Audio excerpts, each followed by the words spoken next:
na malama lama ia o mai lo malama lama ua anua e o ile pupula pupula o ye o vai o lunga le a kufitia o le lalo langi ile po uli uli o nu uma foi o le a ufitia e ufitia ile po misa Sava valia ile malama lama se mamanu oile ala ele otoi mamao walata lata lava taunu ulea ikanana Sava valia ile malama lama se mamanu oile ala ele otoi mamao walata lata lava taunu ulea ikanana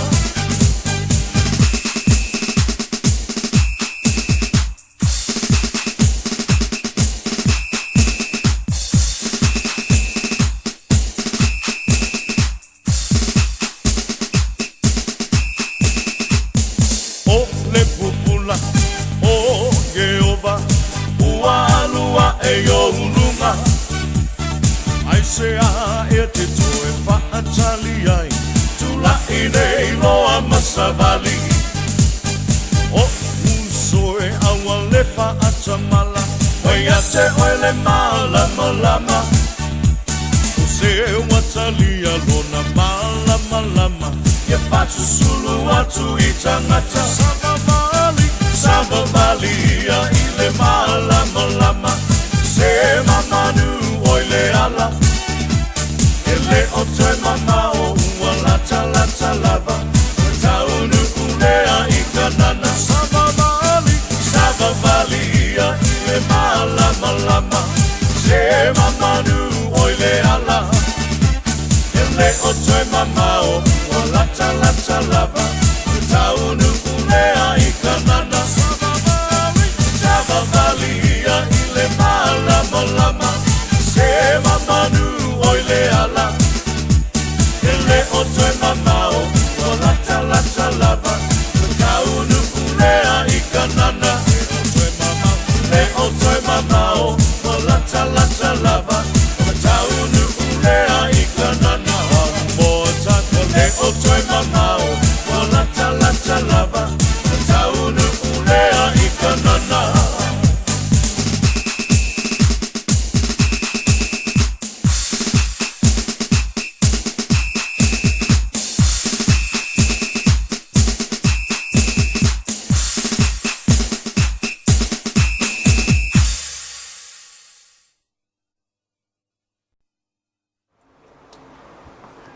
Ia fia nganga toi whaatalo whaatu le pa ia male malu o se tātou watinu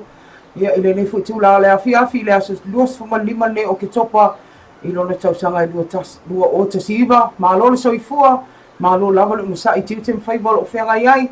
fia lava lo e mafuti mai ai whaatalo whaatu la pokalame o le TAUAFIAFI ma LOABAY ate o le tu la le afiafi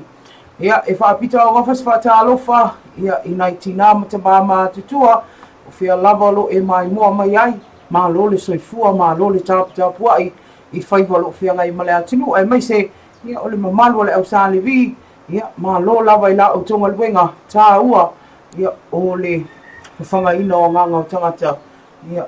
i so o se atinu o lalangi ia whaatalo whatu nea fiafi mistangango ma lo le onsai Malo, o talo o Fresh Murray ma lo lava le soifua ia te pera fo tatu tulu no mafuta mai ia ma lo lava le was Faraile fia o matatu a misi atatu no sa mo Australia New Zealand ia wa tatu was Faraile nei fia o matu mai thank God it's Friday ia o le amatu moi ai tai o le tonight a misi ata fa lo was muri nei a le son for Faraile ia na si va ngana ia America sta na i Kanata pena fo ma Hawaii ia ma Amerika ia o ina na la to usu fo tai o la ngola to was tofi nei es mai las Faraile to ia so le fe so le tatu ni Samoa e ka ma so le to tele tatu ele uma sa so ato es Faraile ba ai le no ngao vo le o temi o le ile to langa vo le mo tele no tanga te tu le va ai i salafai ia pena foi no tu moni ole vaina ia i le tulaga i le tele o afiafi o Faraile lava ia e pei o le aspu'ule o to tele ia ai mese lava e pei o le tāua i latou o le fai malanga ina ia o atu fo i puleolo ia e le ngata i lea ia o nisi e malanga i tua e no i tua ia o lo tau sa vali ia ia pia nei i nisi foi o ainga o lo tau sa vali i ngā luenga ia e whaamalo lava le tautua whaamalo le o sai so o tiute ia e mese le o kuka i le nea fiafi ia o i lantou o lo ngā wina le wao matua e ala i whaatuanga te lela o tau sao le atina engo le atinu ia e mese le o whaiwhaiwa malo lava ia i lantou lo whianga ima le tausi a inga e le whaingo fie la o tau tiute ia ai whaamalo atua ia tu le tula o le fia sa o le ia mari ia tu langa nei whaamalo tu la vela tu nanga lulu e mai whaamalo tu foi la tu na li ngā lulu ta fe na sa nga se ia simo ia yo si me aso fo ia se malos ia wa tu te la tu sanga se mani aso atua ia amalo lava ia na se ko mo fisi fasilinga malosi tu sa ne fo lo mga luenga le aso nei mari ia tu sa lo to telo tato lo fatali le tato ta longa fo le wa kapa na tele ai tala fo le tato tunu i malalangi ato ia ai lava ia to fo i lava lo pleki ma le pula to ia da so ile le faino sa ma kede fo fa kede o tupe ia pani ma tele fo i le mau ta longa fa fi tangata na langi fo le ia ali ia ta longa ia e mau ale o pleki ma le ipu to te fo i Wellington na te wa ipu ipu e mau le pleki eu ke vai ko o na wala i lo o te lo wa o ina ta o mai ai mo mako ai e mo ki mo e ma lo ta mo o lo ke peki ta mo ai o ti lo fo ile le ta alo fo e ngela ni ele tu mo mai na ia me se o le ia alo sa mo tondo le auda ia o isi tanga ta sa bolo te vai atu ia o lo o avela na to ta po inga ia ngela ni o na tu langa le o ta ma fa na sa mo ia a to tele ia te lo valu super sene ia o le o ta pua i uma ia a wa ta mauli ia o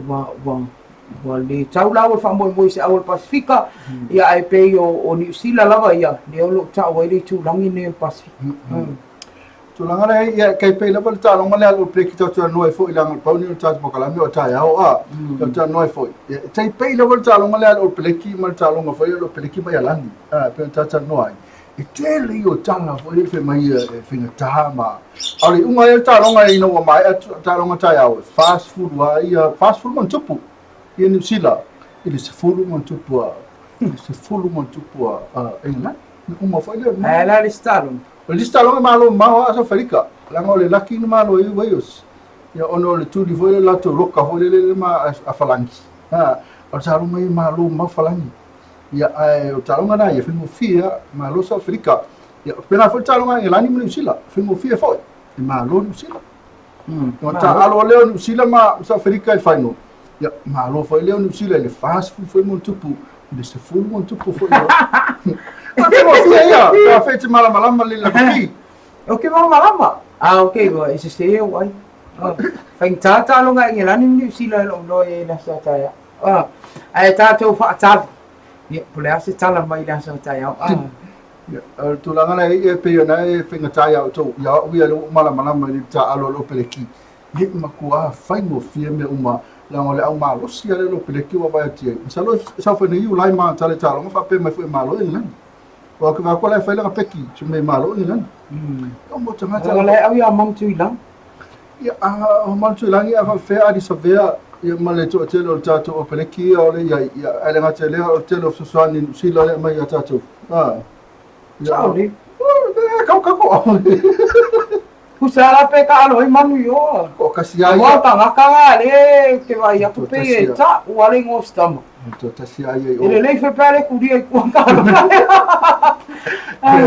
e pa mi le talo manu ia le la me talo awalo no ia le fo le ia te mo tisian ko kalake ma talo ia fa wa pion talo mo ngelani lumna mo tele pe na ise le ni fasani le ona tsona ainga ia alo peleki ia mo tino ala ma lo peleki ira me fen festo tasi se au sulima pe rufu lua ia ele mfai na lo peleki mo ia uma rufu lua le ia le makua Lo mia mata e le au le ka alonga le All Blacks ko ka baka le ka alonga le All Blacks ma Ireland ko ma ga ia fa fu ni si ka se ma ga ia e fa ia fa ga ina le polo le mafau fau e fa ga yo ye le fa te bo inga ta alonga ma chango fi le ma na ia le mata le ulo ta alonga ia tal sia ia ini sausanga o luma ia fa pea ia ta alo tanto au ia wani tau halu fa pea mam samo fa kamala mam samo ole upua le fa tamala ia mali lo fadi anga ia uma e au mai da ila lo fadi ai so ia ke roa le to ia se swing ol tato mam samo ia ai se lunga e tatala le tula fono foi le fai stand down foi le mole fie tau sanga le stand down ka alo di sia le opeleki se longa ka kala tula fono na o tula fono la le fi na o le fionga le pali mia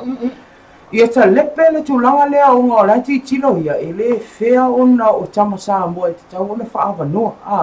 ai a ti tilo foi o le mai ia reasons e ala ona le talia le IRP po le World Rugby ona tulanga foi le e a mai tama ia ona la vevea le a fia I kon karate ia ai se tato tantalia o le ana tala no ina le fionga le pali mia me se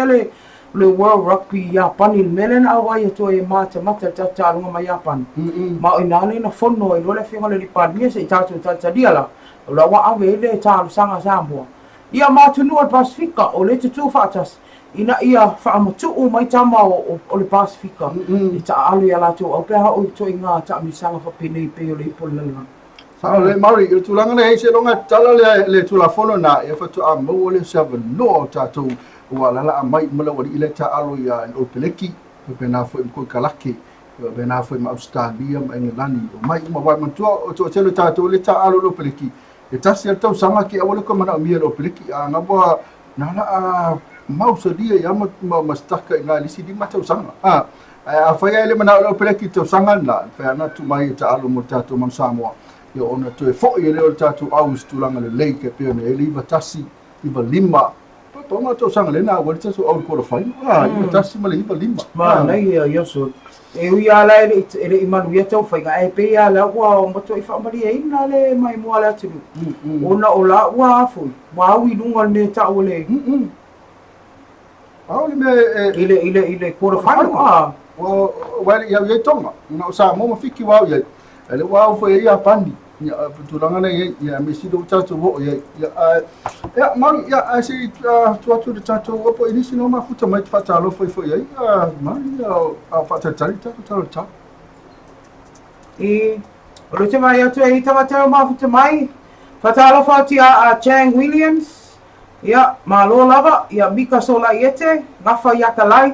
Pertiso Moivao mana ia tumua Rebecca Vicesio ia masesi lia tu ingamala o ila to ia le umfai no kamen mai ia male anu ila to le mafuta mai ne foi afiafi ia me se face girl ma lo lava ia o pa anga masani lava tanto pokala mitele o afiafi ma lo lava ia te o ia Rebecca ia o le sai mai ia stembe lumon tu na tu le ia o le tala ia king fai popo ia malona fa salanga pe ona ini ma fam sinonga ia so ia e pe ona o le ala le o tuaia to tato pokala mi fai lava si umi o le tuina mai o le unga al tamaitai whaamsino ia lala toa Rosela Viane Pali ia pe ona ile so stemila luma ia ona tuina atu le tātou tala mai sa moa e mahalo lava le on sai ia ma se teimi whai au luma on tuina atu whai lea o nisi o tātou tala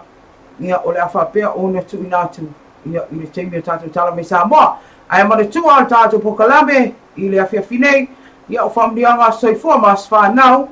ia ona fa solo twele tato tala ta longa woni ngalo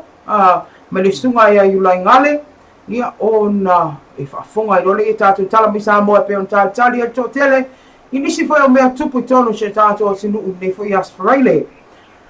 ia fa tala fa tia ita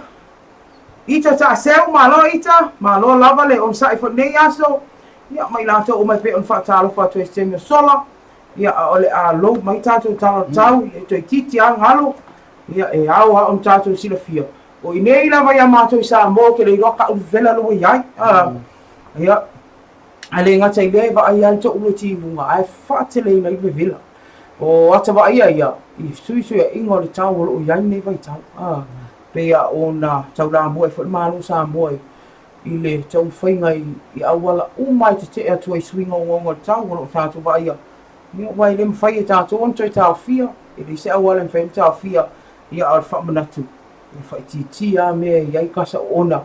whai whaala ngai na le afu leo soni pe ona pese ai ia nisi o tametia o ngai toa dua le whamria I mea oi I Switzerland la iti o te titi a sau ma le titi I le whai masui o Samoa I le fo I fontanga taua e whaale o latu manatu I le sao Samoa I le te ea tu suinga o ngonga le tau ia malona a fianga I te mao a ingo le atunu awa a tele suinga o ngonga le tau e a wha inga te mao a inga awa ne I wha pese se le a wha ina I te lele a fianga tele fo I se le ni anui I to ai ngā mea to tia o mai tamu whai ina ia tau whai titia ai ia suinga o ngonga le tau ia au leo tau nuu mai tātou tau mai le ofisa wa ai tau I muri nuu I le saa so rus full lima Masina ne o Oketopa ia I lona tausanga I lua afis Fumaliva o winga le tau au sa video vai to ilawa o ftia I Samoa mai au mai ai na iau ma nai timo ia afia I le atunu mo o polu vaenga matu I sifo falfapia ngai manono e ai nai timo o sa vilima vaenga I sa e whapea matu ai matele I na langi lei ai mo sa e sau te sifo ale pata sa fasa si mo ngai le fanga e le lei winga le tau mo pule ono o le whapea mai le tau mo pule ono atola vaia e ai nai timo o sa vilima vaenga I sa e whapea matu ai matele I na langi lei mo le angai atu le aso a taiao le aso nai o le ai timo pu I taiao e whaasolo ni whai titia I tō engo le aso e wha moe le ato uruvava I timu anga ai atu I le pō mai whapena fo I mosvai ia o le tulanga na tala tau e pe o tūna mai le ofisa vai tau ia wha mawina ia le ngal whaatai le ofisa vai tau e le whai ngofie le neinga luenga o le tufa atasia o le tala o le tau ia whamalo atu whai ia le ngā te vai tau pe whamalo te fresh mari ia nafo leo tātu leo tanga wenga leo wa fo I le irunga le wala I puinga fo I tātu saunga le mu le au tine mu whatalo whatu ia se vaenga le EPC le tise whaamau pe le tise mo pe tātu le tise le aso Swa mai fale mai ia ma so sem tanga wenga lava le STA tātu tanga wenga le Samoa Tourism Authority ia o la tu ia lo fatu sina mai le tatu nisi foi tu nisi o mai ta falta tu ta fo le tu na le fai mo le fe mo fi Samoa ia ma tatu va le o lo la mu ai pea I le chom fai pea ina ia taua tu tangata o le lalo langi e tau o fie tu e saunga le mu le company va andele po le va andele Samoa la va ia Samoa e waste Tala fatwai mai ne tātou company ia tūri tōngoti ia tātou fatel malo ia fatel malo ia o ngā rue wale tari ina whu malo o mai bena fwoi tātou company tā vale rent ia company mana ioi tā ua ia le o nanga lea o nanga tau tā vale tongi o nanga o whalitali malo o le telei o la o tau sao le una inga o le tūlanga le tourisi po le tourism ia o le tūlanga I whaleainga I le whaititia le anga whaaftai I lantou o avea pea le ngō Samoa I lunga e ala I so se whaleainga ua mātauina ua tele lava le tautua I whaleainga mātungo fie whatalo whaatu I se uso pele lava ia Sofia mataituli o lo mafuta mai o I Seattle I Amerika ia malo lava sis alofa tele atu se me luma feiloai ia I le fia ma le manuia o ste mai taina le malanga mai vaso ia I le vaso le Faraile ia le fufuanga e malanga mai masio no so no nisi lava fufuanga taua ia whaale ainga tano e foi la le to malanga na la sau e tatiri atu las fana ma to na e tala e foi le tatu fa kala foule le nai ho le tale longa le so lo te ai atu ai le fasalanga le ana I hoki lunga o le Facebook le fio ai atan vasa ia mal faltua ia sina ia awone ngalo ava pe fa fonga mai initial motel sala fai ia to fa ni ai las Faraile las mo November o le atalaina ai mai le fanga I le tasi va veao le fa mo nai hok o le nai hok mo silfia o le o tutuila lava ia lo peisai ia o lona la ni ale atalaina ina I sali longa I le motu tele sala fai le motu fai mea mafai ne o sa mau a fio mau me atan vasa ia le tale se vai nei lo o le motu fai mea mafai ma lo tanu vasa so le tele foi la na ai vise you got a long vision every sa le long la vise le o le se mi sa wa pasi po ele mau e umi sa wa pasi po wa fa sa wa sala fai le vise mai ka ave manunu ma nai e o tai manunu ke no vinga e matua ngau ai si te mari fo e ora fa le ave me to tele tamat o kele population manunu o kele no tulanga nai o te tau lava na ave me tatu nai club so se me fo ainga me tum o me fona le tap sanga le tatu tunu ia fa to tele tatu fa nau fai tatu fa nau te to fit to mai tia le lumari ia tele le population ia ma ia ma no la ia company business ma sa o nanga ia tatu mana o mia tangata o ke ma fa la para ma ko pese al kis awan nau fa to tele e ti lo pola tau sing awai ma tanga se pepe o lai e fulan ma va miki vai pinga fi mia na sa o mena sa te mo ia vai ai o sola ia o sola ma I tatu ma tu as mo vai it's full fit to find out to ina malo mo tu ela so ala ana hola le ani se se ia nga to fa ia nga uma al terminate ai man tola so mari ma fa fonga tatu tunu ele ni me to si sa nga ole me ole tra mo manga sa no sila la tele me ai mo pe fiki mo nga venga pena fa mai nei na tu o tele fa ta ma fa la tu mo fiela laisa ma pena e lengi to si a pe o musu fa ki ko fiela fa na ori mai to lo fa so pa sa mai mo fu ar se lengi onka lana ai fika ye yaso ya no fa longo ai tu au ma vai na e mo fa fa la oi le se lengi na e mo le mambo le I tupe na so te le rolong ta wina pang ya I tupe per ta dia ai fa tu sala le temine e le finga luenga le ma e to ala finga luenga e le to e mo ala man wi ala na ya so lai lo wi ai lo ona a kausila ka mikiki pe ko adima ongo it's too much for a couple pe afa pe e fa sa ga I voile le finga luenga ma le fini le finga luenga ku ma lo le a o te mai o polinga na ai sa oi la mai le mai te mina ma tu ho le folo mal pali bio au ma fofo la no sa no pali bio no le ai ke vai ke binge ka wa o sa mo se la va su off the population my after ko kiki nearly 20 years o la se la va su off from mai no kala ku le ka ko ngali uma ko pela uma mai la lo ko ko pela uma mai la ko mai ia aku desi maka sa ngalo maka I was sui sa fa ingo fa ka wa fa I ka le aku o le se la va su off ale nga sa uma ia le fa se fu le o me ale le teke ngai lo o le rua afe fio sfuru ivo o la se la va sfuru afi tagata o le ava ai mo ia o le ma di o le ava io o le sira poco esse le kumo so mo esse lo fi matematai o le poto tu esse se ina tina mana na pepe po le potu leo na I fine ma itanga o le kumo ia poco le o va ai yaso maso a te lo tulang wa la yona silo ia le mo pepe mo mai ia e on tulang fu o telefone me fa fi ni vai tem o tele no PCA ngali ia be o Facebook le TV ia mai sia mo me ali YouTube ia la so sa ling TV sa ling TV let's me e fa ia fa pepe ia o so la sa le PC o so nei o PC te ta to o le si taimi na tulanga ia o tele whainga renga ta mawhanga renga tina ia matulanga na fuiri o pe fuiri mo ki ia le whatai tai fui pālangi la tō ia mi se whatai kai pālangi la le si lava le kupe whakawele nepi malea ia la aso sa le ni nepi sa whaile ire ia nganga makua kamakiki le isme pole fua la ia le vai o ka mai nepi ia ta mo ela tu tamtiti ia fai kule mambo mea ai o feo tie nisi la le vai ngasa ai mambo ia sina me se lo fi fa longo ai i tala fo ia lai tu a uma vai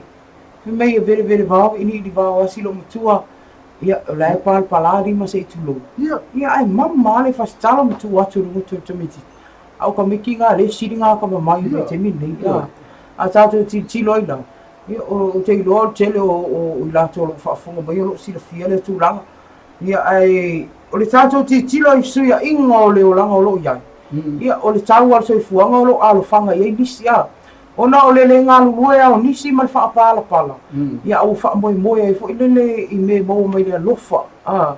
le ona o sa moa e te mo ile me ana o le me ai mo ile fa mole o le masima tau wanga o le o me am fa pena e mo ile fa mole ia o na tunu o lo ala le so tele ona ia tatu pa ngale mafuta mai ale afule mo au le mfani tongi le fani ia mo le me ai ia ma pili mali o tele vai ia o vai o motu nga afa e tata noi le se senga o le la o na fo I tau sanga a tonu na mo o file mu on me vai tau so le o le o mo me ai pe wa tile ina tele fa fi tau di ma fa nga tau se fu pe o le vai na ma fa no ai pe a ona mata ai foi fa fonga ia tatu tala mai sa mo ne foi va sa to wale asa se aso ma se fa la vila vi unga solinga tu la fono matu ya tatu te talo pe ile tua ia mam tia sa mo yo na awalofa ia tafi mala nei to inga solinga tu la fono ia pe ona ia le o to ita yo la tinu e pe ona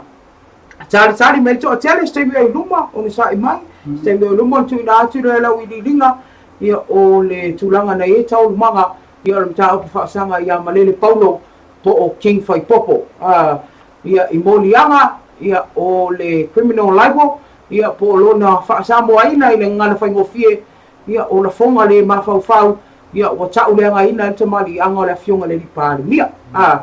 ia au seme luma le fa fonga le ia ai fa ta lo fa tia Joe Wiley Pertiso Moivao Cecilia Tuingamalo Sofia Mataituli ia folo fa vai mangele ma lo lava ma fa mai folo toto a me ia ma na ia tu mua ma lo lava ma lo le onsa ine fo ia Faraile ia ole astofi nisi o to lo ma futa mai America moa ia o America ia ma dise territorial ma lo tele ia fa talo fa to la pokala me ni tu la fia te lo la tau sina ma lo longa popu ale taliu mai fa fonga lo ia I famlia nga so fo mas fa na fa solo tu I lo tato tala I talonga pe o na saunia le sunga ia I ulai ngale.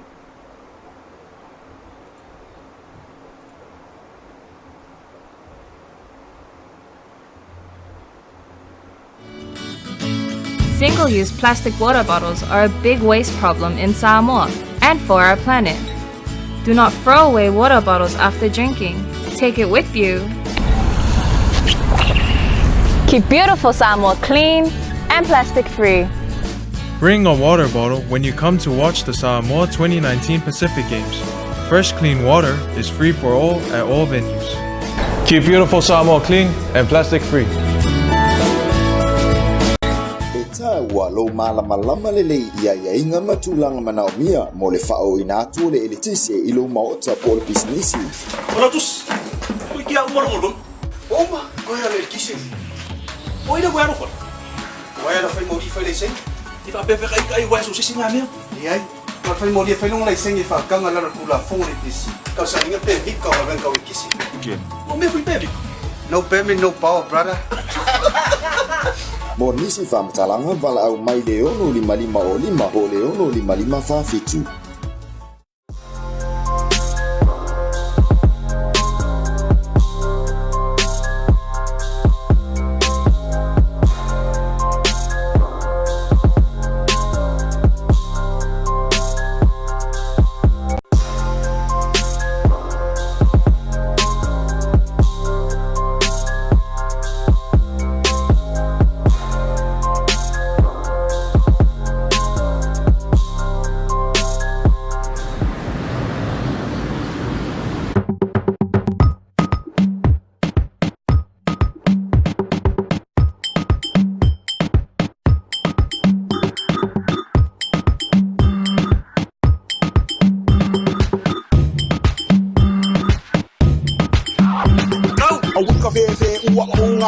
Sep sa faamole mole kuli seka Seka si malulu wi amole Alofa mai bai di ma faamole mole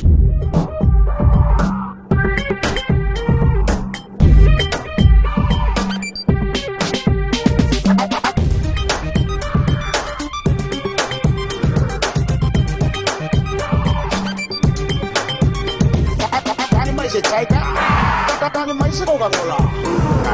Dani mai Rasta Dani mais Boingo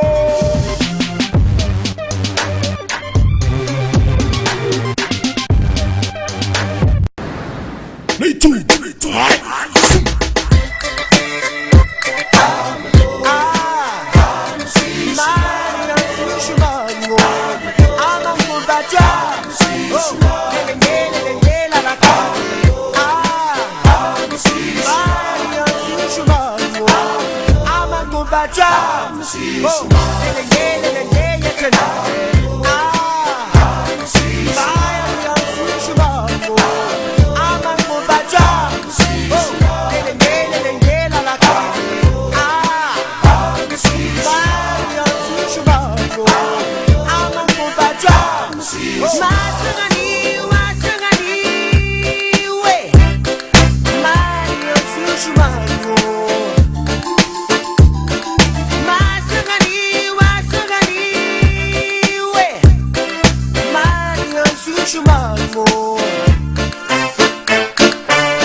Ia e toi whātalo whātu. Ia I le whawhunga anga. A she tātou atinu ne fo I tūla le awhiawhi tātou pukalami whangaso solo nei. TAUAFIAFI maloa pe an whai atu e le ialu tātou malolonga. Ia o lea ua uma le tātou whamnianga o soifua mas whanau.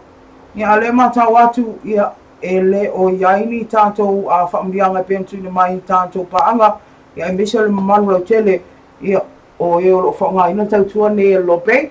Ia ai e whamauina le nganga whaaftai. Ia tātou company o le Freight Plus. I vai lofa le ata. Ia ilana tautua. Sidi o na vave saunga le mu. Ia toi whaamama a venga ia te o i lau se leni. Ia e alai whaamomoli. I le ngata I waalele. Ia a o whaalalo. E pei o na tūne mai ai. Ia whaamatalanga o le tautua. Fo ia le Freight Plus. Mua loi tonu le atinu. I nai vai lofa le ata. Ia o le lātou telefoni e maua I nei. O le tolu tasi tolu lua. Tolu tasi tolu lua. Ia po le fax I le tolu tasi tolu. Ia o le manisi na whaamtalanga. Ia e ale telefoni. Ia mwhaanga whapenda. Ai te maua uma I awililinga o unanga Freight Plus. I lunga le lātou Facebook page. Freight Plus Samoa. Ia e pei o na iai. Ai abato I whaamlianga lau pokalame o le TAUAFIAFI ma LOABAY. Ia iso o si tasi lava. Ia o lo whamalatuina lo nā soifole sola se rusu lima nei o Oketopa. Ia ilo ne tausanga luafi suruiva nei. Ia ua whaapopo ai I tausanga lo o tau soifua. Whamanuia tele atu lava le atua. Ia o tau a soifua. Whaapopo nisi a tausanga stele. Ia wala o tau tua whaiwhaipe tonu nuu a inga e miso e kare sia. Ia e maise ia o nai whanau witi.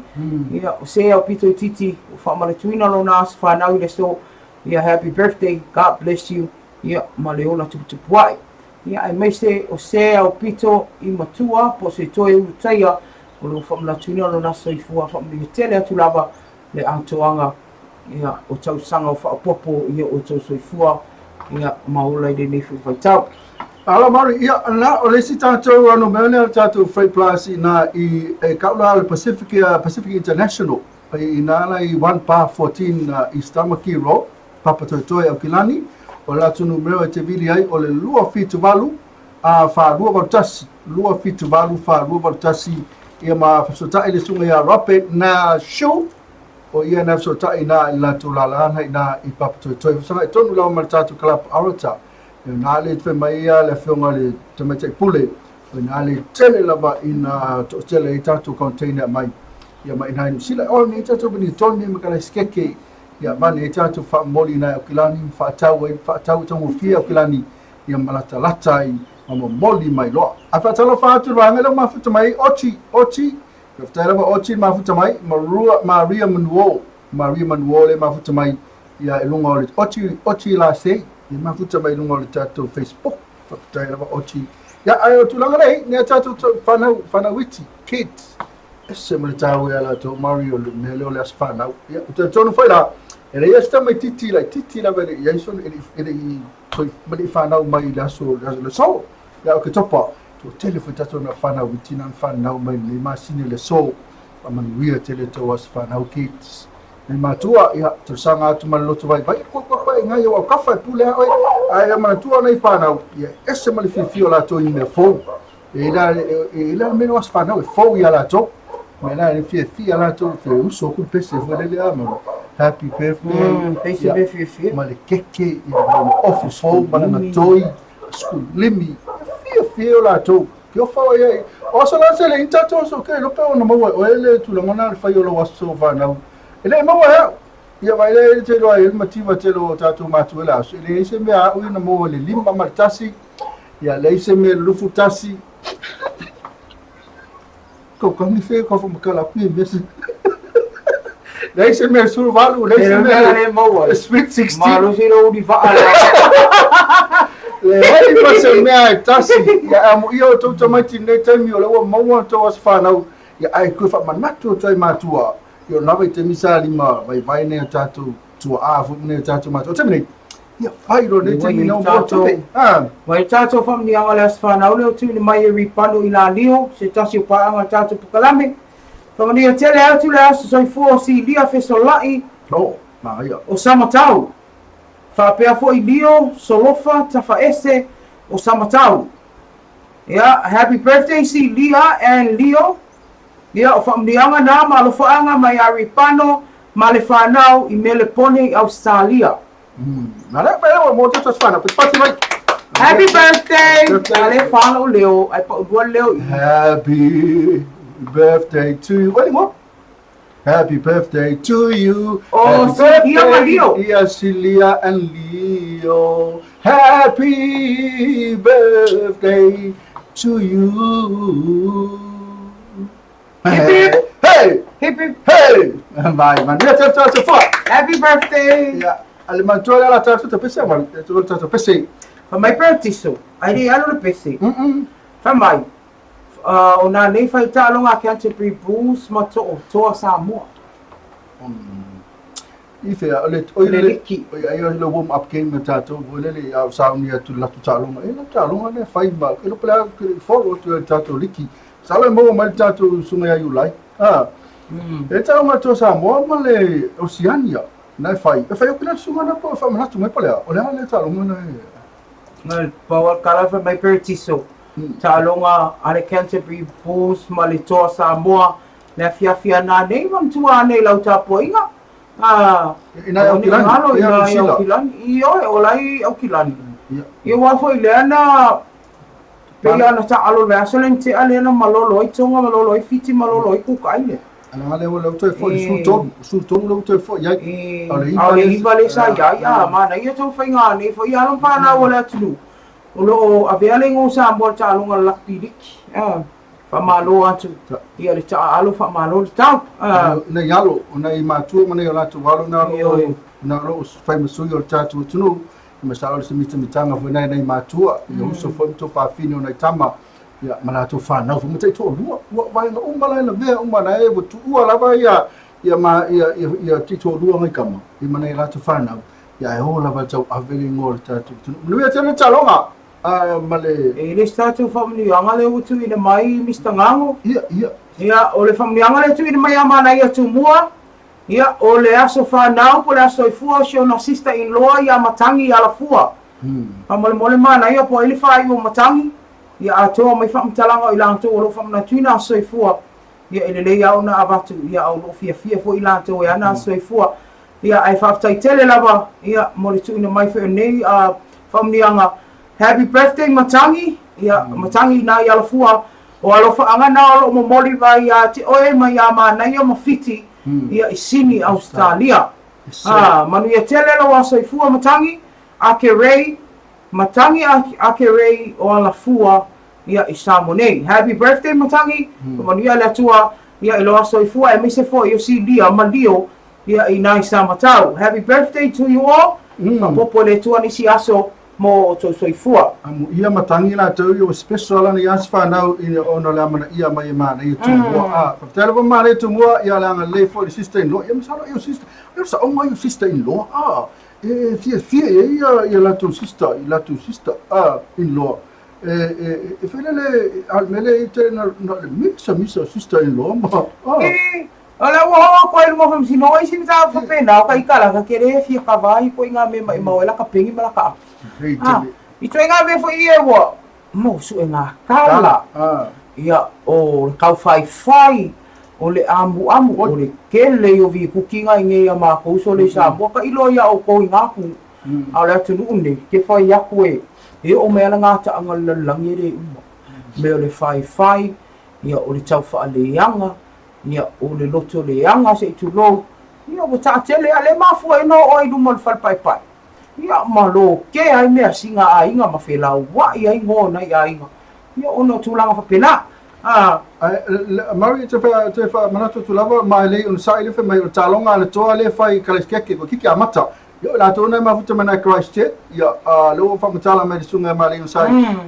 ta lo fa male lo ta mata fo malango lamo me sapol ta to au ta to sa mo na la tu ti amata la talonga ina kaleskeke we se metele mai Fia soi vai sa wale mena fai la kapidiki ni ta wa ta to awo to sa mo ko to alonga vai le o sai le o lai mai ma to no le ave o male le fa mo wa activitasi ia ta to ta alonga i pol la langi pe o nei ui wole to no ta la o fa mo mo sa mo ia o le la o fia tanga te temine ia o no le au ni si le Alisa Kaita, love a beautiful Tausara Marietta and handsome. Woo! Saoli oi, man, not handsome brother. If you have a wonderful weekend, God bless. Yeah, likewise, Alisa. Cecilia around to Malalewa Atamai, Atamini, I need to from that mai atato from the young out sin pese tali mai papa vino alo tato pokalame ia o le tato tala ita longa so atu ai lava ia male tato news le fa mai se si dia tu inga mala male fe kakala sa le ngole ale ke le ang fa ngoi mako ai moru sila fia ile o mato janga ta fa tala o mato tu stala awa ale ai mato ile doi o tu melo tu ai awalang e ko fa mai se si o mako le fa kala e tai wa ya oi ka ka le sali nga le ka pu ko la ta me tu pa na fa ia na fa kakala so se wala fa ia se na fa kakala Alo fia ia fa sanga ia mai mau plan fa mai olo tu wa ai so ia io natural lavan nga soli mato i vai se tu lo ai lem fa lavan tu wa mato tu te e pe ona vala awina i mato ele tua e tau tua ina ino o topa ia mlo to malu la tato wa sin malo longa taliu mai loa fa fa mai tala talonga ia matato tala mai sa mo don't go away don't They've had Wailima before, but they're surprised to see that it's sold in New Zealand. So it's kind of like showing us a real weakness in our distributing at the moment, that we can open up and expand into the more boutique areas. So we've had a lot of people around the city saying that, they want to know where they can buy Wailima throughout most liquor stores. Around about 90% of all liquor stores in Auckland stock Wailima. And recently we've been approved for food stuff, so it should be hitting packets at the New World by next week. But the German history behind Wailima, how the Germans set up the brewery, then they kind of put two to two together to see where the taste comes from. And they like the taste? They love the taste. Yeah. Especially with the new Pure, Wailima Pure. Yeah. We've had a good response with it, but we definitely will be looking at more shows. They've had Wailima before, but they're surprised. pili moli o loo ua faitauina i le aso mulimuli o masina taʻitasi. O le aso 20 o masina taʻitasi e whaangata ai ona totongi mai pili moli o masina o tuanai. Sila i le pito i tua o lau pili moli o masina taʻitasi mo ia sawinga tāua. E talo sangaina la o tou lango sua a wale solonga lelei o le tuina atu o le tise i lo o tou mamara. Wala au mai i le 655 o mo nisi whaamatalanga. Se kautuanga mai le whaalaputonga malo si whaakatisi. Tutongi wape lau pili moli, ai le i atoa le tolu sfulwaso, taluna e talu reina.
Fia to e whatalo whatu taliu mai o tātou pokalamia nei o TAUAFIAFI ma LOABAY.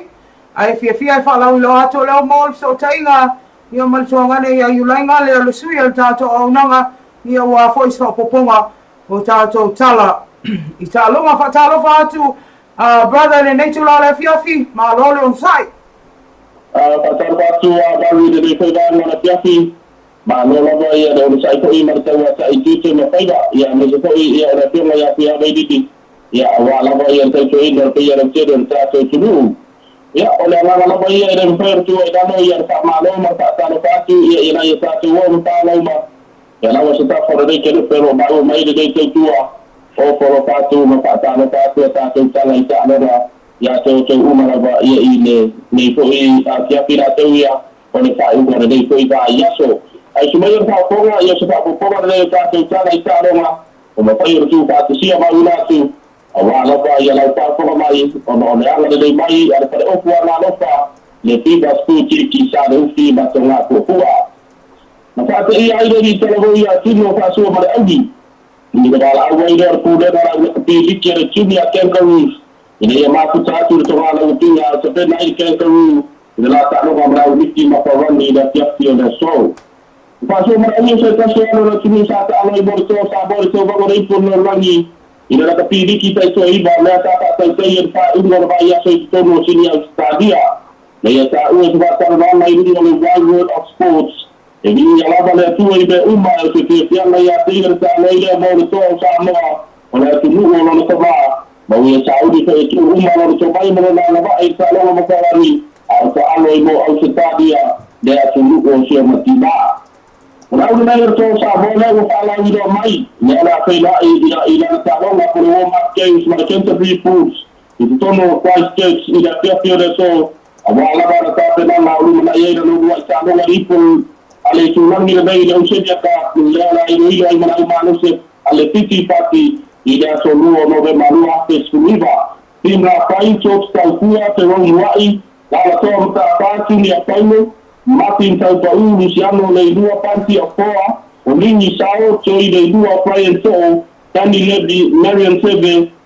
Tanamis Nui James Gabbett o Michael Chikan na Moses Leosa wata pena I weira ria witi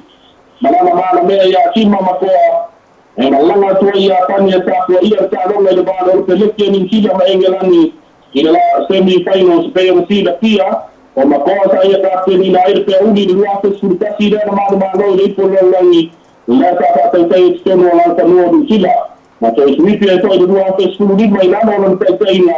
I ni po le langi la ta di ma lo ai e ni langi ala di sila re ia pe uni ni kila re ta tu la mai bo wa se mi tai no so ri po le langi la to props o te mudi ma le po la grala o le huka o ka di tela Ola to rocks o body metallic masamul wala. Ola to flecas o star parrot. Adi sabea. O numero valo kiwe nido kapiteni foi dea. Halfback o Aaron Smith. First five eight o Richie Moala. Ola to wingi numero school kapi o George Bridge. Second five eight o Anthony Linnet Brown. Ola to center field Pocha o Jack Goody. Mara wingi numero school foul Sammy Ruiz. Mara full peki o Pedro Barrett. Tayo na po o Padre Leo. Ken Combs, Opatu Lapasi, Agnes Tabao, Patrick Tupurotu, Sam Kane, TJ Pemawa, Sammy Bill Williams, Matsodi Barrett. Wa ta'ala ino ina idun mali si pepa a 50, the 50 times. Monia ino se tasori ina ino ina kapita ito pito piti, le li a menoni na sila. Ina pa palo si tene, para pa sa ina ito ese mo le balu sa sala.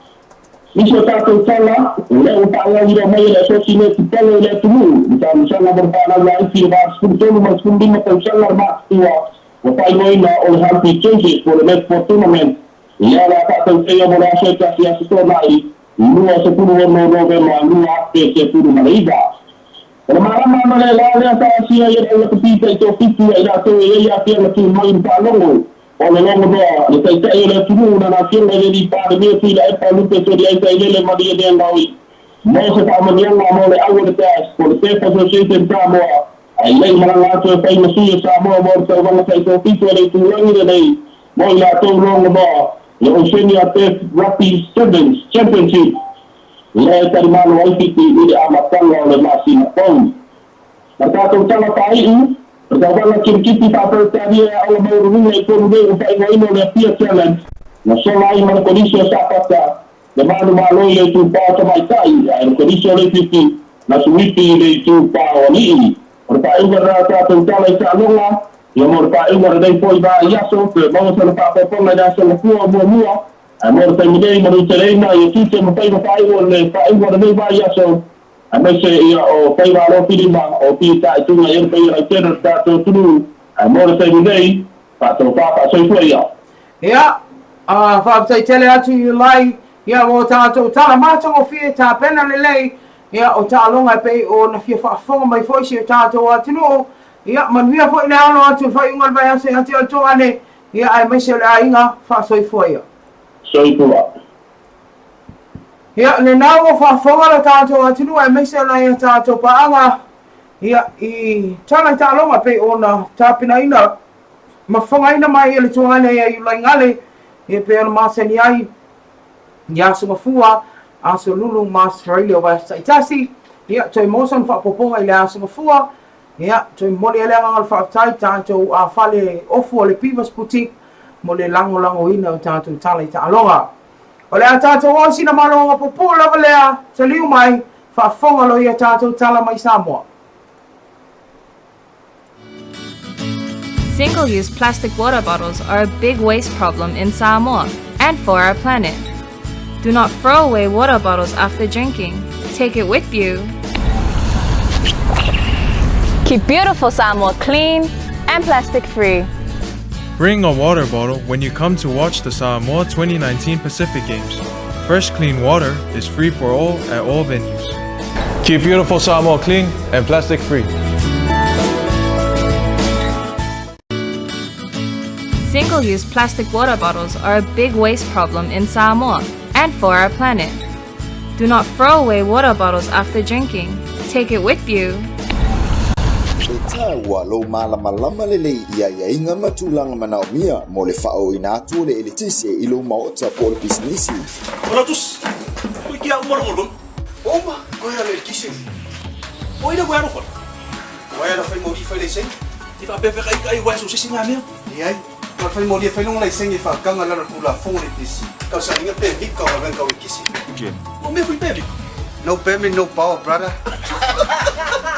Mo nisi fa mtalanga vala au mai de ono lima o lima o le ono lima fa fitu.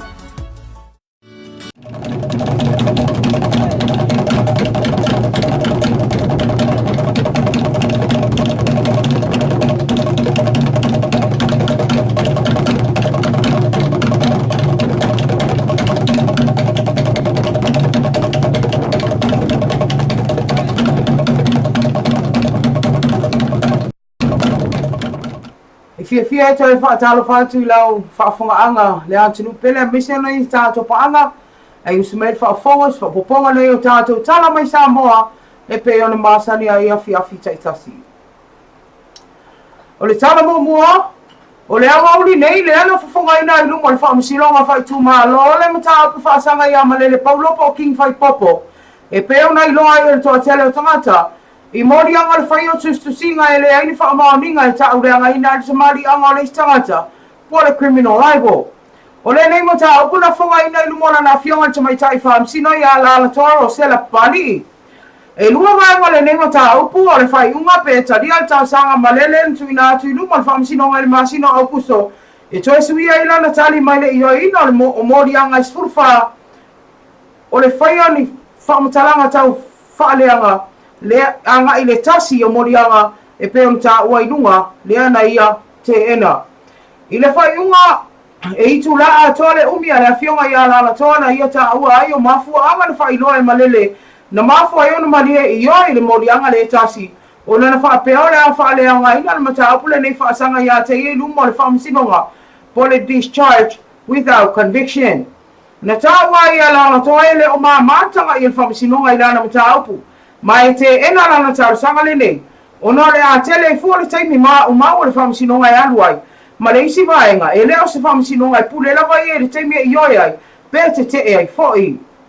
Ina la wina le vai o le unga, po le vai ngalona lua le vai unga, na tuina atua ia la toa ia malele le fitu vai aso. E lo fa sala to ese i tan malala, ina ia vato i se fe au taua i tangata uma. E awa le wha ngā se ina le sa o tonga e wha adia i langona, ma fina ngalo i lunga o penga te whailangi po le social media.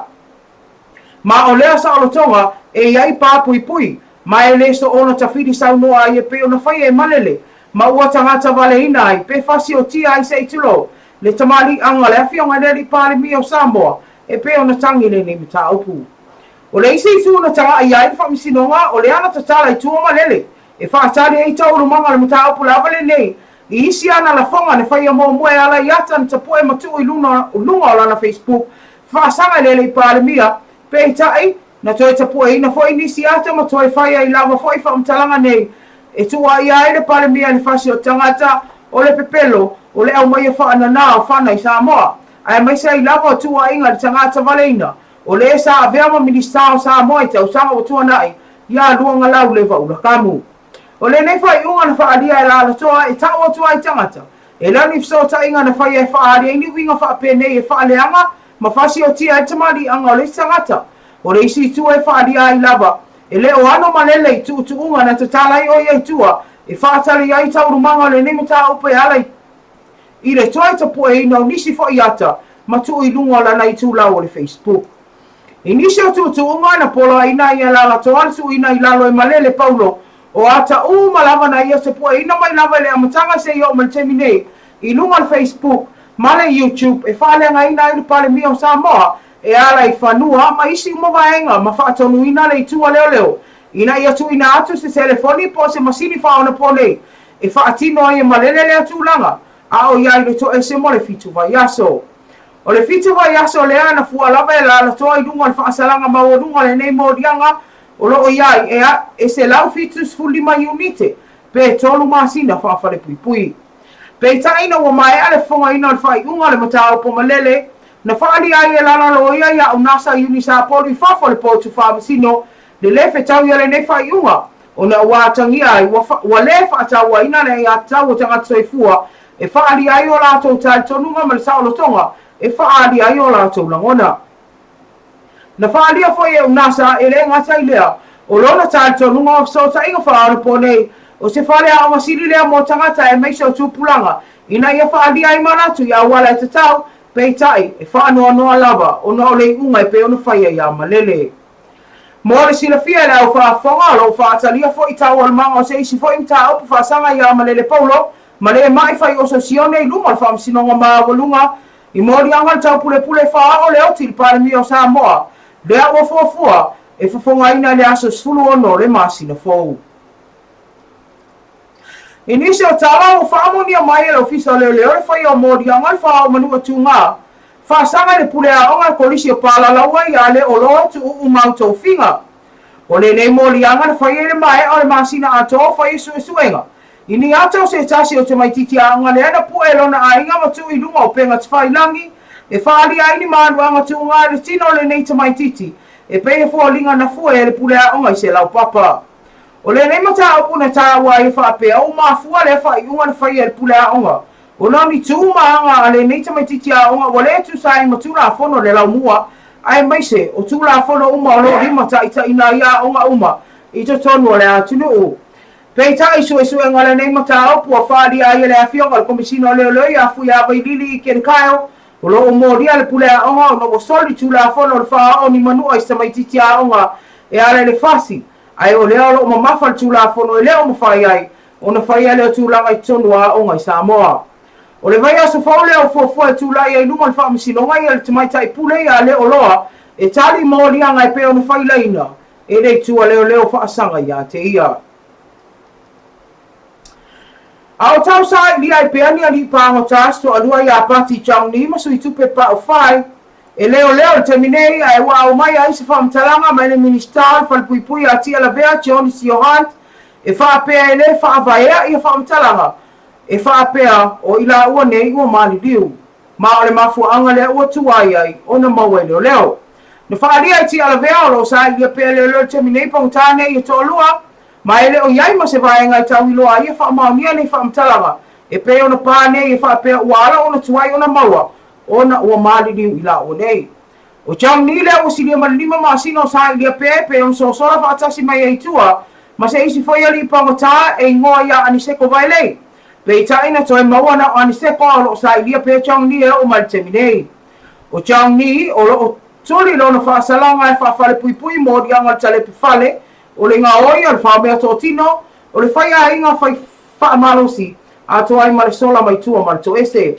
O sui tupe o sali pangota alo solo ato al to ese mo di anga al fa se tangata. Ma fala au fa saina. Ai o leo ua whamasina o tau sa i le pia e leo. Ina ua sola e se malto e se tan malala. I le pōpō fau e le i te tala i lai. Te tala i nā i le nei to e se. E pei una iai nei.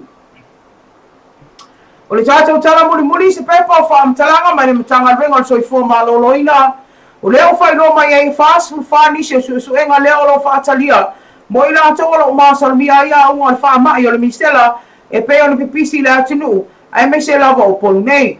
Ua whaari ai ua atu sfuli mai nā tō o whaamaunia ua awhia le nei whaamai. Ma ua mai anu tō whitia. Ma anu tō telo i la tō na awhia o nei whanau e lalo ta isfulu tau sanga le mātutua. Whapea e manisio i la tō e le vāra ta i lua sfulu i le tolu sfulu tau sanga le mātutua. Uro o mai e pēr whautuanga ma le mutanga renga so i fuamalolo ina i le manu lau telo le atinu. Ina ia wha mole mole whaia tui pui pui o whanau. E le whaia ni tui pui pui. O le misela, ai mai se whaia o nisi o tangata mātutua. Ma o nei tui alo mo whaia na mau e whal mai tele ni tō tua. Po o le mau tangase ngase o maari e toa tanu mawhiri le lua i tua sivi sa vai. O lo whautua ina i whaia le mo malo le atinu. Ina i wha mole mole vave va ai se fō mai. Pe a whaia va ai a unga le misela pe o le fiva. O le mua mata. Ma le pata ato o le tino. Ma ia inu whala aua mea tinga. Ma ia aua aua lava. Ne i toi au ai atu ni no whanga e tumu ai ni tangata. Ia, le whawhonga anga le tātou atu nu ai mese la ia tātou paanga. Ia, o se tau whenga nai ala i sina oto tonga lava. Ia, o le tūlanga e pei o na ia tātou tala mai sa moa i nisi o mea lo tupu i to tonu o si o tātou atu nu i le nefo i vai tau.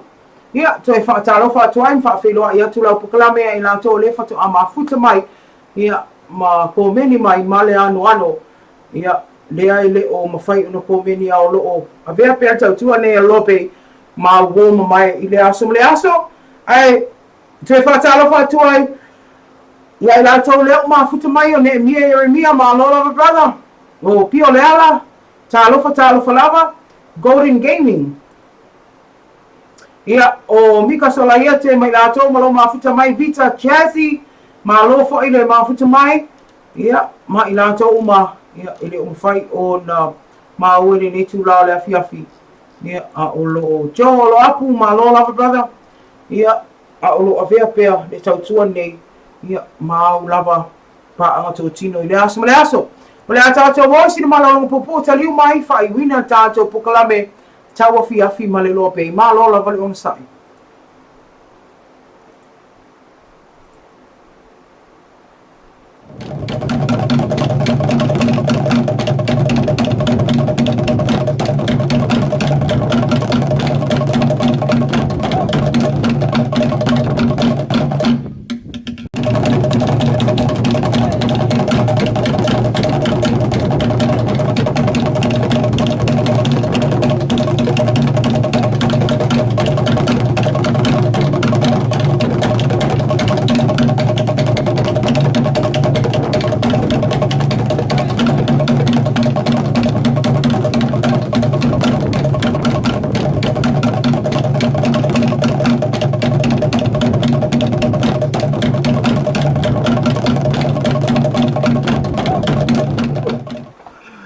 Ia, e via e toi whawhilo e atu. Ia, i le vaenga muli ni o tātou pokalame.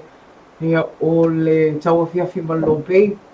Ia, ai, e pei o na mai ai a tātou tala mai Samoa. Ia, i le tūlanga pei o na tuina atu. I le ngata, ia, i le mata upu pe whaasanga ia ki whai. Mata upu mua lava amanele paulo. Ia na la fonga ia na fai lunga o ni ata tapua ina matu lunga Facebook au ia i Australia. le ana malanga mai le masino ia an wario tau sanga ni matau fia I lo leo e pe ona malanga mai le mali wolon tina ai o le si mata opu ia le fato a pe on fai atu I tātou tala I fato a fonga ina le asis fulu ono masino fo le mata opu la le I tau pulpulenga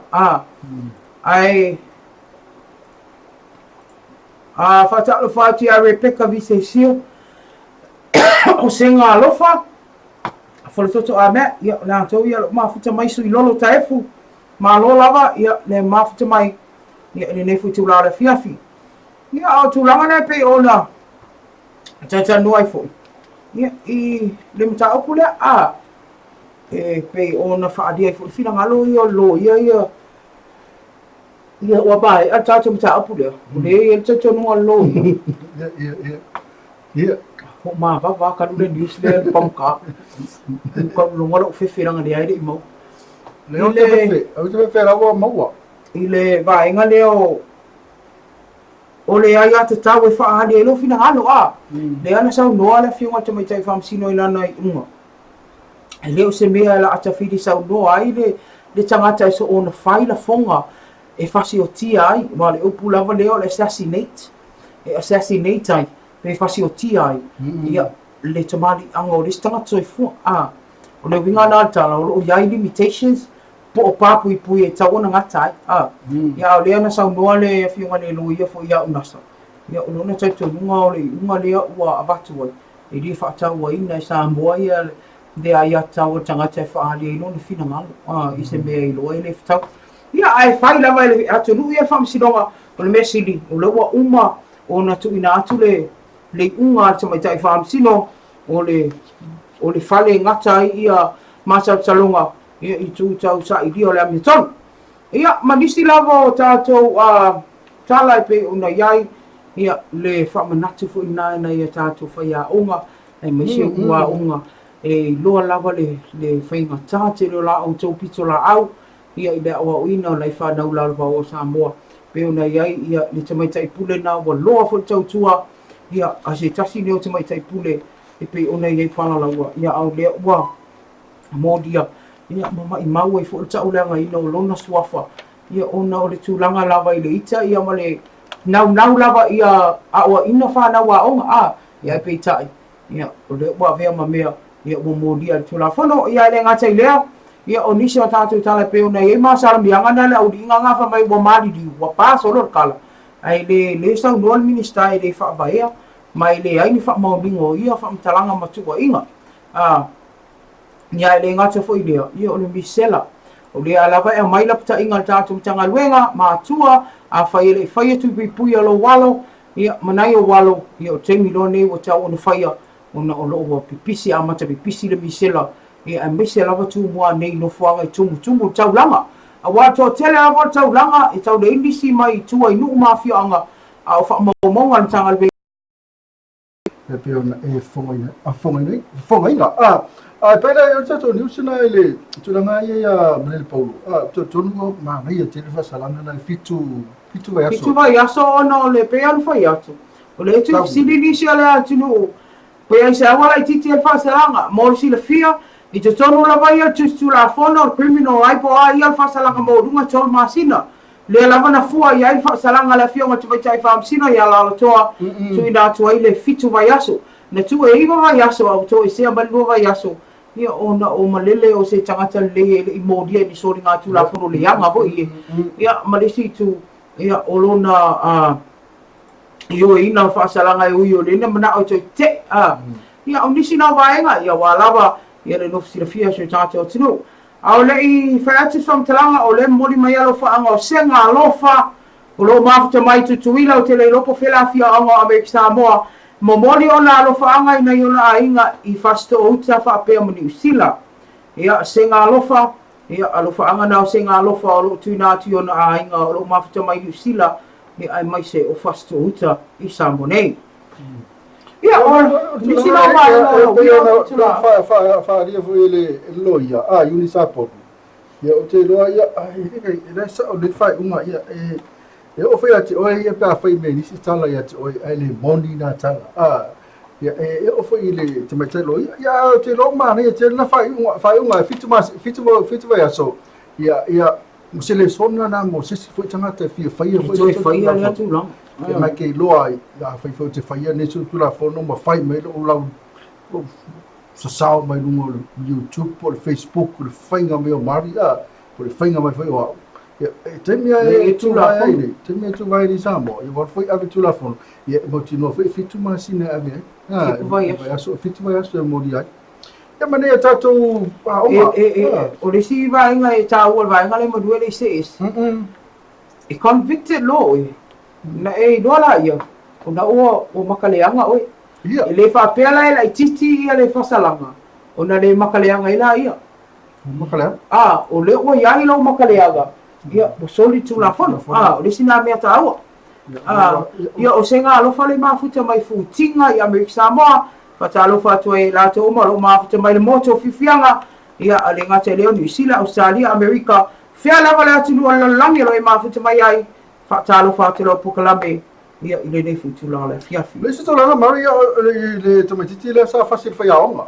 io que pa o umana taimi sa na tu langa so ma sasa fo le fa yaonga o tomatau le e tu sala va pole ale me la fo le me vale le uma fia mionga ai ya se me la su sasa i fo pela tomatiti la tu a power me fa o tuli expel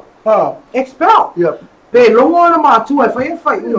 ole fautuanga le alofa ia te o tofa ia onga misi o le pule onga ia ele fai o fia la o topitola au o tou o lo fo ina le so fua o ina o te maiti ia ia fa pe a fia i tulang fa pe ia wa a fia la ngwinga ia o fa solo tu ina mai mau na retire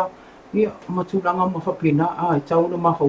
ai le fa tino le tulang ali se me ma fa ko fa po ia o ke le se sulang o le mele e te mafau po ai o no le tama te fasia e pele ia la tu me ma tu e pele ia la tu la fana po le ala ma le anga o la tu metiti e sa fu e ma tu la fana pele sa fu ngal fa kongo e fasile o e lo so fana mo ko ai tinga ina tinga fa pela mo ko tinga ma tu e tau le o le tinga ma tu mo le ita mo mai sia ma ko mai la fasile fa la onga mena e tawe no to fai tatu ia fai aonga o me le fai fasalanga fa ke amala aonga o ki pai foi lu di a pe foi so e fa na na ti o foi entla ngona na pe a foi fasi mesis e ki ala fai do e tatu pa anga lo mafuta mai siamani fai so vita yo lo tautua mai na siamani alo fa tele atu fai so moe male ainga ia alo fa anga na mai lau po kalame o le TAUAFIAFI ma LOABAY pe al fai atu tele yo nei Samoa le mafuta mai atu lu ese langi ia ma mori mai foi la tau lo fa anga nei ainga ia i Samoa nei e wi lava o mamao atu lu o lo au mawai ai le fai lava o na tu ua ia le alo lo fa mai foi ainga e me se afianga ia lo fa te sini meta fa le so mai talo fa lo songa e pena foi ma talo fa sini sa yo so vita le mafuta mai ma senga ia ma va o mala ya mari masalo si fa talo fa tu to company ai ya tu langa le pangota ya ora so no ye fe me lo ma we for ka kai pa wale me wala na avatu foi ngale mo si fie la tulu ina ia ilo e me yo tala fe avia e foi le taona no fa mo ia le tulanga e le fa maninga al tala mo ila vai ya o lo sa ia pe ila to ila o ne o su tupe ia ma le di ilo chang ni wo foi sina le vo su fa mole fa tu ai nai mano le tu o fe lava o lo va ai a wor fa la fia ia e va audio de wa a fia ma o le nai fa la fia li pangtani ia o te lo ia wa fa la vai lo to te fa ta lo fa tu ai la to le ma futu mai lava ia alo fa ngia le tua ia maua se weekend fia ma tanga le mu o to wainga alo fa tele atu ina ia tatu pa anga umalava e bise malo se tatu watu e mo ni fainga malo lo fia le weekend so e dia foi vai as phone ina lo fam le anga le le tua e o te lo ia o fa lava ia fa to e le tu la le fiafi o le asinga ngana o le tau te mali foi lo fa funga anga e poto al tau tai e sela na tu yama pe o la le upu ia alo fangia le tua ia fa mala maina ia mafau tangata uma o lo whaafonga mai ia I se tautua whale au au nea fiafi ia ai manuia tele weekend alofa tele atu mo le taiminei oi whatalo whaatu ma whaaftaina ia tātou company umalawa pisinesi o le STA EPC Cafe La Toronto Pivas Boutique o le SAB ia o le Fexco ia whaaftai tele lava ia le lango ino tātou pokalame me se mea ia ai te la vai oi malo talo ngata nani ia talo ngata yao po ta yao male polisa e malo le Blacks ia po o pleki malo sa Afrika ia Afrika ke ia lo au me foi au ia ai la ngala ke la longa inga yo kingo e mo e ui fainka ai malo le Blacks ia ai manuia tapo inga ia la tau o lo tapo ta mauli ia me se foi o hisi o lo tapo ia England ia ia uli masao le po lalangi ne tau sanga e bese o tau whainga toa nawa mataina la tau ta longa ia manui a ta longa toa Samoa ina nei fo I tula le fiafi ia ai mo tami nei goodbye see you on Monday goodbye have a nice weekend hola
Sole, ai loi a felikar ka komer nge ua fai E kuli whakausi oi maku ai po e ai sai A oi pek ia lau pushman Le gu a e sola o le Kalahari E nei taxi stand Fai o le kele o le ngamu ia o le kele o le malaria le pisi I onga mahaina I take it easy Bei anga ke eli mai le God must be grace Ta ape mai pape ni Awai nganga na SS E fia ingilisi a felika kole a imitia Ila mai ai ma le polisia Masanga nile shipeka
Me too.